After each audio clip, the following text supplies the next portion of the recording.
Chapter 4, we have the Sovereign Dragon Tournament.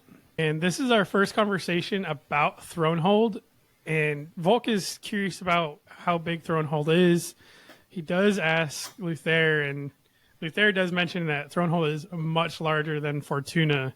And I could only imagine Volk's brain could only explode so much. Because he thinks Fortuna is huge, because he's comparing it to the Isle of Ruma. And now he's being told, like, Thronehold is this massive place, much bigger than anywhere else. So again, I can only imagine how like mind blown his brain is right now. Thronehold is also said to have merchants from all over the world, and everybody from all over the world comes to sell in the marketplace. And that the city guards are made up of Pegasus and Unicorn Arcanist. Ilya is actually fairly resolute in finding the World Serpent. I'm actually kind of surprised with that, and I know she seems like she hyperfixates. It's a good thing because she's, very much, I'm going to make that thing happen. I'm going to get my task accomplished. She really doesn't care who bonds with the World Serpent. She is literally just, as long as it's not Callisto. And this feels very much like the right idea, but the wrong reason. She got yelled at from Zelfrey before about doing things for, her own wants rather than the wants of the guild. And although it's great that Callisto would not be World Serpent Arcanist, it also feels like she should be doing it not because of her negative feelings towards him, but about how he could impact the world if he was a World Serpent Arcanist. Right, like, it's more so let's not have the Dread Pirate bond with the World Serpent, more so than I hate Callisto, he took my eye, death to him, that's why I don't want him to have it. So Volk also starts to mature a little bit more and realizes that he needs to really just start powering through the pain of using his magic to get any better. This is something that has been kind of foreshadowed in the last couple of books, and you can definitely tell anytime he does use his magic, he is hurt.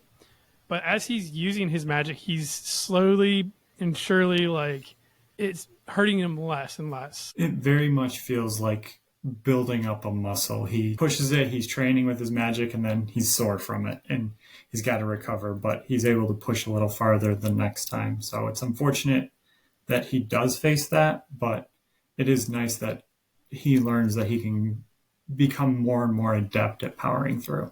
And this is also a fun moment. We see Hexa spar with Zaxus, and Zaxus wins again.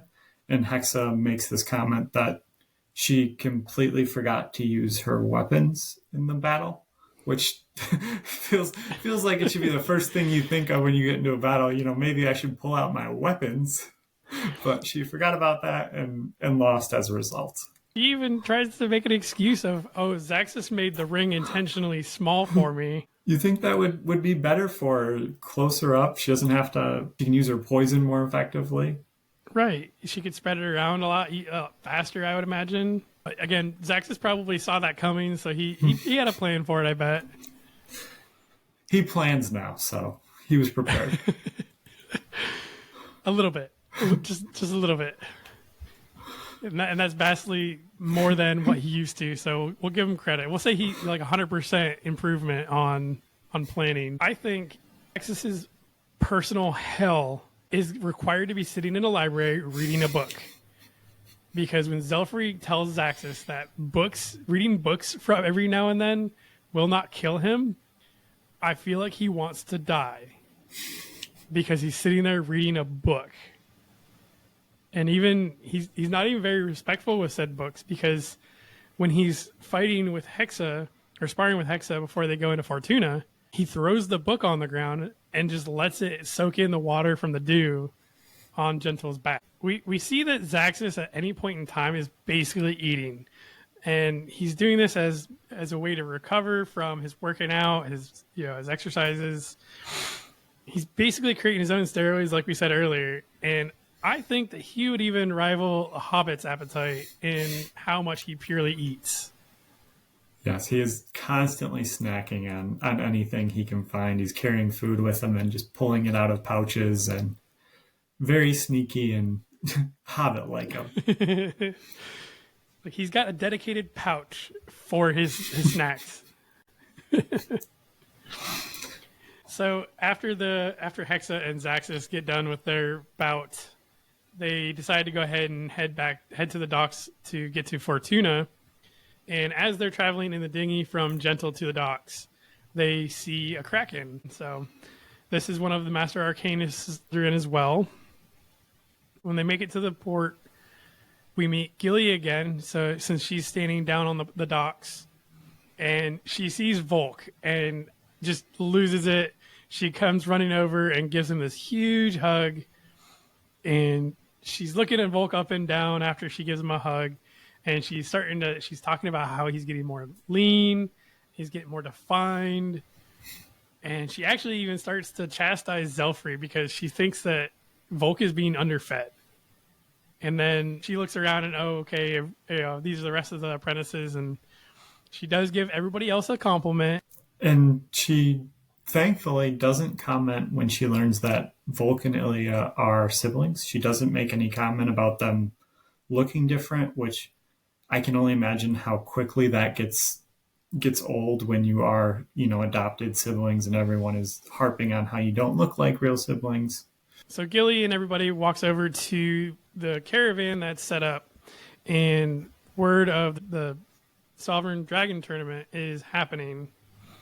And this is a very special occasion because it's only held after the birth of a Sovereign Dragon. And everybody's kind of like, well, okay, is this really that important? Because we know that phoenixes only are born every 10 years. And Hexa reminds everybody, like, Sovereign Dragons don't have like a set schedule of when they're born, like phoenixes. They could go centuries between being born. So again, the birth of a Sovereign Dragon is huge. And then they also explain that only a Sovereign Dragon, Arcanist, can rule the Argo Empire. And I was curious on this one. What happens if they die and there are no more Sovereign Dragon? Does it pass on to another? Oh, that's a good question, because I'm fairly certain the Sovereign Dragons are progeny born. Yeah, I know. Or are they fable? I'm not sure offhand. Let's pull up the wiki. For everybody that's not familiar, Frith Chronicles wiki is amazing because it has all this information for us. Sovereign Dragons are progeny. There you go. So it very well could be a case when they go extinct. If they all die, then there's no more Sovereign Dragons anymore. The more you know. The more you know.